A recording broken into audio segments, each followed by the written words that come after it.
രാഹുൽ ദാസിന്റെ ഒരു വെടിക്കുള്ളതൊക്കെ ഉണ്ട്. അതെന്തൊക്കെയാണെന്ന് എന്റെ ലിസ്റ്റ് ഉണ്ട്. പോലീസുകാരുടെ എന്നുള്ള വിവരങ്ങളൊക്കെ എന്റെ ഉണ്ട്. ആ വിവരം കൃത്യമായിട്ടും കൊടുത്തേച്ചാൽ മതി. രാഹുൽ ദാസ് പഠിച്ച് നല്ലൊരു ജോലിക്കാരനായി മിടുക്കനായി ജീവിക്കുക. പ്രായത്തിന്റെ അല്ല, അഹങ്കാരം. അങ്ങനെ തന്നെ കൊടുത്തോളൂ ഈ വീട്ടിൽ.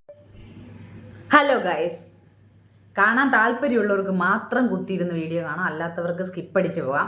സബ്സ്ക്രൈബ് ചെയ്യാൻ താല്പര്യമുള്ളവർക്ക് സബ്സ്ക്രൈബ് ചെയ്യാം, ബെല്ലടിക്കാൻ താല്പര്യമുള്ളവർക്ക് ബെല്ലടിക്കാം, അല്ലാത്തവർക്കും സ്കിപ്പ് ചെയ്ത് പോകാം. പിന്നെ കമൻ്റൊക്കെ നിങ്ങൾ സ്നേഹമുള്ള കമൻറ്റും ഇടാം, സ്നേഹം ഇല്ലാത്ത കമൻറ്റ്, അതായത് നെഗറ്റീവും പോസിറ്റീവും ഇടാം. അതൊക്കെ നിങ്ങളുടെ ഇഷ്ടം. ഒരു വിഷയത്തിൽ അഭിപ്രായം പറയുക എന്നുള്ളത് എൻ്റെ ഇഷ്ടം. അഭിപ്രായ സ്വാതന്ത്ര്യമുള്ള നാടായതുകൊണ്ടും രാജ്യമായതുകൊണ്ടും ആവിഷ്കാര സ്വാതന്ത്ര്യമുള്ള രാജ്യമായതുകൊണ്ടും എൻ്റെ ഒരു അഭിപ്രായം ഇവിടെ പറഞ്ഞു പോകുന്നു എന്നത് മാത്രമേ ഞാൻ ഈ വീഡിയോ കൊണ്ട് ഉദ്ദേശിക്കുന്നുള്ളൂ. This is my disclaimer. അപ്പോൾ പറയാൻ വന്നത്, ഈ കുറച്ച് ദിവസമായിട്ട് സോഷ്യൽ മീഡിയയിൽ ഇങ്ങനെ ഒരു കറങ്ങിക്കൊണ്ടിരിക്കുന്ന ഒരു സംഭവമാണ്. രേണുസുധിയുടെ ക്യാൻസർ വ്യാജമാണ്. രേണുസുധി മീഡിയ അറ്റൻഷന് വേണ്ടിയിട്ട് ക്യാൻസർ എന്ന് പറഞ്ഞൊരു വലിയ അസുഖത്തെ, ഇങ്ങനെ ഇല്ലാത്തൊരു അസുഖത്തെ കാണിക്കുന്നു. ഇതൊക്കെ വിവരദോഷികളെ പറയുള്ളൂ. കാരണം കോട്ടയം മെഡിക്കൽ കോളേജ് പോലൊരു ഹോസ്പിറ്റലിൽ, ഗവൺമെൻറ് ഹോസ്പിറ്റലിൽ പോയിട്ട് ഗവൺമെൻറ് ഹോസ്പിറ്റലിൽ ഡോക്ടറിനെ കൊണ്ട് നമുക്ക് കള്ളം പറയിപ്പിക്കാൻ പറ്റുമെന്ന് ചോദിച്ചാൽ അത് ശുദ്ധ ബ്ലണ്ടർ, അത് ശുദ്ധ മണ്ടത്തരം. അതും ക്യാൻസർ ആണെന്ന് ഓങ്കോളജി ഡിപ്പാർട്ട്മെൻറ്റിനെയൊക്കെ കയ്യിലെടുത്ത് അവരെയൊക്കെ കൊണ്ട് ക്യാൻസർ ആണെന്ന് പറയിപ്പിക്കാൻ പറ്റുക എന്ന് പറയുന്നത്. പിന്നെ വെറുതെ കയ്യിലൊരു സൂചി കുത്തിക്കയറ്റി പിക്ലൈൻ ഇട്ടുകൊണ്ട് കിടക്കുന്നതൊക്കെ വ്യാജമാണെന്ന് പറയുന്നവരടുത്ത് എനിക്ക് പ്രത്യേകിച്ചൊന്നും പറയാനില്ല. ഇപ്പം എൻ്റെ കോണ്ടന്റ് എന്ന് പറയുന്നത് അതല്ല. എൻ്റെ കോണ്ടന്റ് എന്ന് പറയുന്നത് ഈ ബിഷപ്പ് നോബൽ ഫിലിപ്പ്, ആ ഒരു അച്ഛൻ്റെ ആ ഒരു തിരുമേനിയുടെ ഒരു വിഷയം ഇതിൽ വന്നിട്ടുണ്ടായിരുന്നു.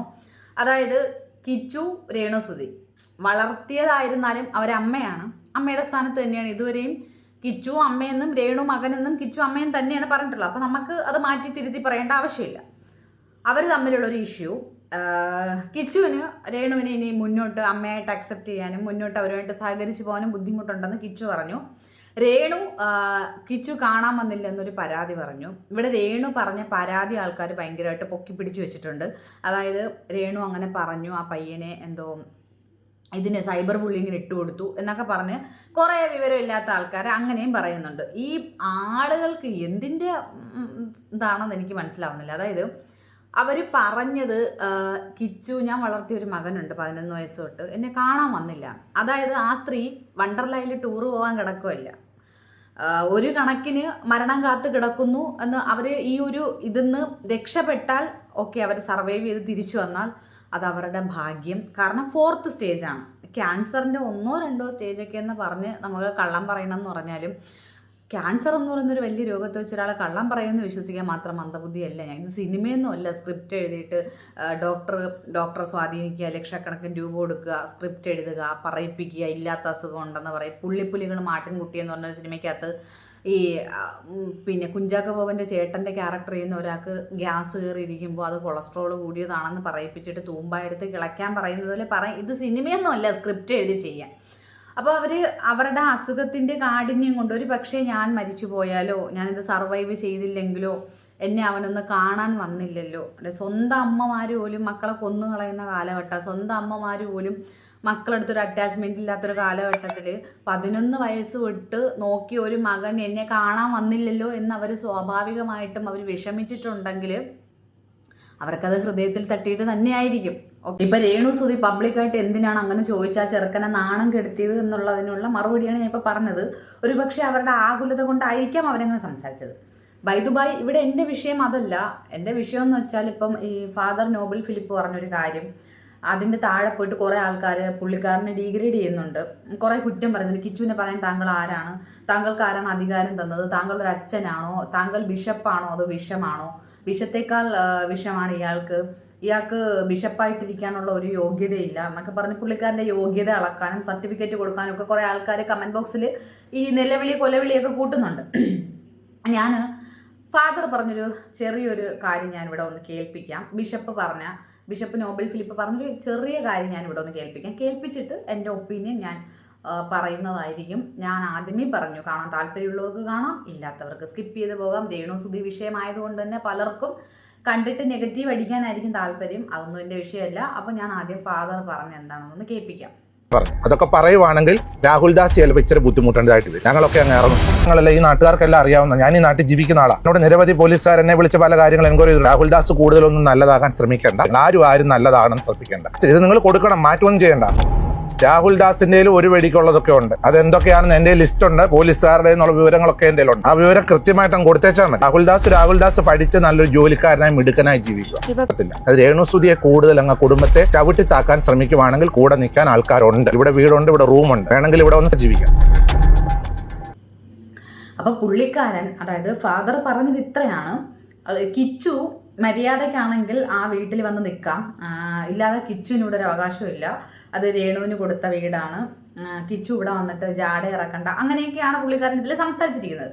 അപ്പോൾ പുള്ളി ഇതിൽ പറഞ്ഞത് കിച്ചുവിന് ആ വീട്ടിലൊരു അവകാശമില്ല, കിച്ചു അല്ല രാഹുൽദാസിന്റെ പേരിൽ ഒരുപാട് കേസും കാര്യങ്ങളൊക്കെ ഉണ്ട് എന്നൊക്കെ പറഞ്ഞിട്ടാണ് പുള്ളി ഇതിൽ സംസാരിച്ചിരിക്കുന്നത്. അപ്പം ഇവിടെ കുറേ പേര് വന്നിട്ട് താൻ ആരാടോ കൊല്ലം സുധിയുടെ മോൻ ആ വീട്ടിൽ അവകാശമില്ലെന്ന് പറയാൻ, 2 മക്കൾക്കും തുല്യ അവകാശപ്പെട്ട വീടാണ് എന്നൊക്കെ പറഞ്ഞ് കുറേ പേര് ബിഷപ്പിനെ വന്നിട്ട് തെറി വിളിക്കുന്നുണ്ട്.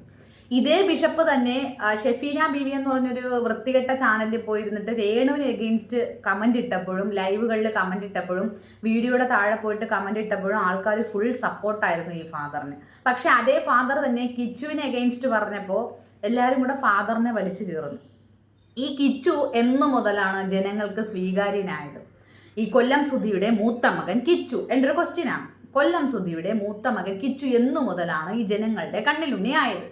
കാരണം ഈ കൊല്ലം സുധിയുടെ മകൻ കിച്ചു കുറച്ച് കൂട്ടുകാരുമായിട്ട് ലൈവ് ചെയ്തുകൊണ്ടിരുന്നതിൻ്റെ വീഡിയോയുടെ താഴെയുള്ള കമൻസ് പോയി നോക്കിക്കഴിഞ്ഞാൽ ആ പയ്യൻ ആ ലൈവ് ഇന്ന് പ്രൈവറ്റ് ആക്കിയിട്ടില്ലെങ്കിൽ കാണാം, ഈ വിവിയോ, ഡാനി സത്യനോ, അതുൽ ഇങ്ങനെയുള്ള യൂട്യൂബേഴ്സിനെതിരെ എന്തോ ആഹ്വാനം പുറപ്പെടുവിച്ചുകൊണ്ട് കിച്ചുവിൻ്റെ 3 കൂട്ടുകാരും കൂടെ ചെയ്ത ലൈവിൻ്റെ താഴെയുള്ള കമൻറ്റ്, ഇവൻ തന്തയേക്കാൾ മോശമാണ്, അതാ മരിച്ചുപോയ അപ്പനെ വരെ തന്തയേക്കാൾ മോശമാണ്, ഇവൻ്റെ കൂട്ടുകാരും കൂടെ അടിച്ച് ക്രിഞ്ചായിട്ടിരിക്കുകയാണ്, കൊഞ്ചു പോലെ ഇരിക്കുകയാണ്, ഇവൻ ആരാണ്, തന്തേരെ പേരും വെച്ച് ഫേമസ് ആവാൻ നടക്കുന്ന ഈ നാറി ആരാണ് എന്നൊക്കെ ആയിരുന്നു അന്ന് ആ കമൻറ്റ് ബോക്സ് മൊത്തം. ഇവൻ അടിച്ച് വിറ്റായിരിക്കുകയാണ്, ഇവൻ ഭാവിയിൽ നല്ലൊരു മുഴുക്കുടിയനായിട്ട് മാറും, തന്തേരപ്പുറമാവും എന്ന് പറഞ്ഞ ആളുകൾ ഇന്ന് എന്തുകൊണ്ട് ബിഷപ്പ് വന്നിട്ട് കിച്ചുവിൻ്റെ പേരിൽ അല്ലെങ്കിൽ രാഹുൽ ദാസിൻ്റെ പേരിൽ കേസ് ഉണ്ടെന്ന് പറയുമ്പോൾ ആളുകൾക്ക് എന്തുകൊണ്ട് പൊള്ളുന്നു?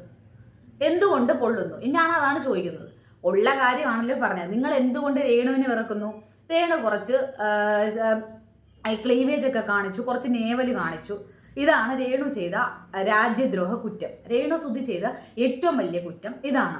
അപ്പോൾ ഞാൻ ഈ ഇങ്ങനെ പറയുന്ന ആളുകളോട് ഞാൻ ഒന്ന് ചോദിക്കട്ടെ, മയക്കുമരുന്ന് ഉപയോഗിക്കുന്നതും മദ്യപിച്ച് പബ്ലിക്കിന് ബുദ്ധിമുട്ടുണ്ടാക്കുന്നതുമാണോ ബുദ്ധിമുട്ട്?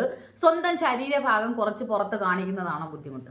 അല്ല, കുറേ സ്ത്രീകൾ രേണു സുധി ഒന്ന് ക്ലീവേജ് കാണിച്ചപ്പോൾ അങ്ങ് പതിവ്രതകളായി കുറേ. ഇവിടെ എത്രയോ സ്ത്രീകൾ, ഞാൻ കുറച്ച് മുന്നേ കൂടെ ഇൻസ്റ്റാഗ്രാമിലൊരു വീഡിയോ കണ്ടതേ ഉള്ളൂ, ഭാര്യ കൊച്ചിനെയും ഭർത്താവിനെയും ഇട്ടിട്ട് വേറൊരുത്തൻ്റെ കൂടെ ഓടിക്കണം. എത്രയോ സ്ത്രീകൾ അങ്ങനെ ഓടുമ്പോഴും അവരഭിനയിക്കുന്നതിൻ്റെ ഭാഗമായിട്ട് അവരൊന്ന് ക്ലീവേജ് കാണിച്ചു എന്നല്ലാതെ ലോകത്ത് ആദ്യമായിട്ട് ക്ലീവേജ് കാണിക്കുന്ന ഒരു സ്ത്രീ അല്ല രേണു. ഇവിടെ പലരുടെയും കമന്റ് കണ്ടാൽ തോന്നും ഇവരുടെയൊക്കെ ഭർത്താക്കന്മാർ രേണു സുധിയുടെ പുറകെയാണെന്ന്. അപ്പൊ ഈ ഭാര്യമാർക്കൊന്നും ഒരു കഴിവുമില്ല, ഭാര്യമാർക്കൊന്നും ഒരു കഴിവുമില്ല, ഒരു വിലയില്ല. കാര്യം എൻ്റെ ഭർത്താവ് വഴിതെറ്റി പോണേ, എൻ്റെ മകൻ വഴിതെറ്റി പോണേ. അപ്പൊ നിങ്ങളുടെ മകൻ രേണു സുധി കാരണം വഴിതെറ്റി പോകുന്നു, അല്ലെങ്കിൽ രേണുവിന്റെ സബ്സ്ക്രിപ്ഷൻ കയറി കാണുന്നു എന്ന് പറയുമ്പോൾ നിങ്ങളുടെ കുട്ടി മൊബൈൽ എന്തിനു യൂസ് ചെയ്യുന്നു എന്ന് നോക്കാത്തത് നിങ്ങളുടെ തെറ്റ്. മനസ്സിലായില്ലേ? സബ്സ്ക്രിപ്ഷൻ കയറി കാണാൻ തരത്തിൽ പ്രൈവസി നിങ്ങൾ നിങ്ങളുടെ മകന് കൊടുത്തത് കൊണ്ടാണ് രേണുവിന്റെ സബ്സ്ക്രിപ്ഷൻ കയറിയിട്ട് നിങ്ങളുടെ മകൻ കാണുന്നത്. നിങ്ങളെ മകനെ പറയണം, പ്രായപൂർത്തിയാവാത്ത കുട്ടിയാണെങ്കിൽ അത് നിങ്ങളുടെ തെറ്റാണ്, നിങ്ങൾ പോയി അകത്ത് കിടക്കണം. അത് കാണിക്കുന്നവർ ഇവിടെ പലരും കാണിക്കുന്നു. ഈ നിഷാന നിച്ചൂസ്, നിമിഷ ബിജോ ഇവരൊക്കെ കാണിച്ചുകൊണ്ട് നടക്കുന്നുണ്ടല്ലോ. ഇത്രയും സൈബർ അറ്റാക്ക് അവരുടെ നേരെയൊന്നും ആരും കൊണ്ടുപോകുന്നില്ല. എന്തുകൊണ്ട് നിഷാന നിച്ചുവും നിമിഷ ബിജോയും ഒക്കെ ആണോ നിങ്ങളുടെ ഭർത്താവിനെയും കുട്ടികളെയും വഴിതെറ്റിക്കുന്ന സൊസൈറ്റിയിൽ? ഇന്നൊരു പോൺ സൈറ്റിൽ കയറിയിട്ട്, ഇന്ന് ടെലഗ്രാം അതുപോലുള്ള ഓരോ സൈറ്റിലേക്ക് കയറിയിട്ട് കൊച്ചു കുട്ടികൾക്ക് വരെ ഇന്ന് സെർച്ച് ചെയ്തെടുക്കാം എന്താണ് സെക്സ് വീഡിയോ.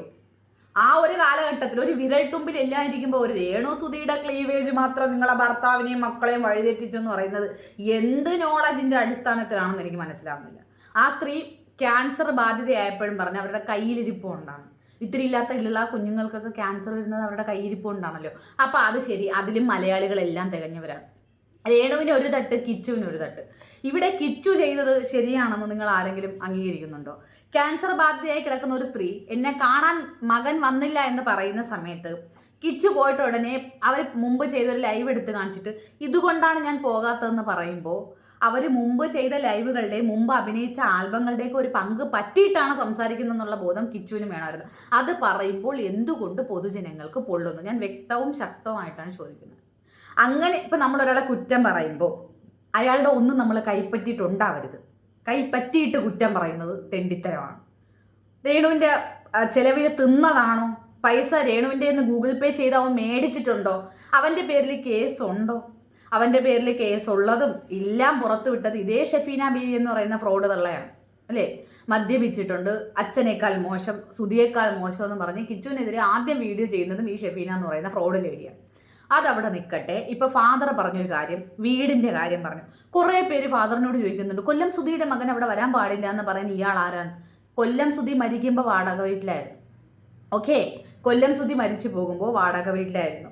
കൊല്ലം സുധിയുടെ അധ്വാനത്തിൽ നിന്ന് വസ്തു വാങ്ങിയിട്ടിട്ട് അതിൽ വെച്ച വീടല്ലാതെ വസ്തുവും വീടും ഉൾപ്പെടെ രേണുവിന് കൊടുത്തത് ഫാദറാണ്.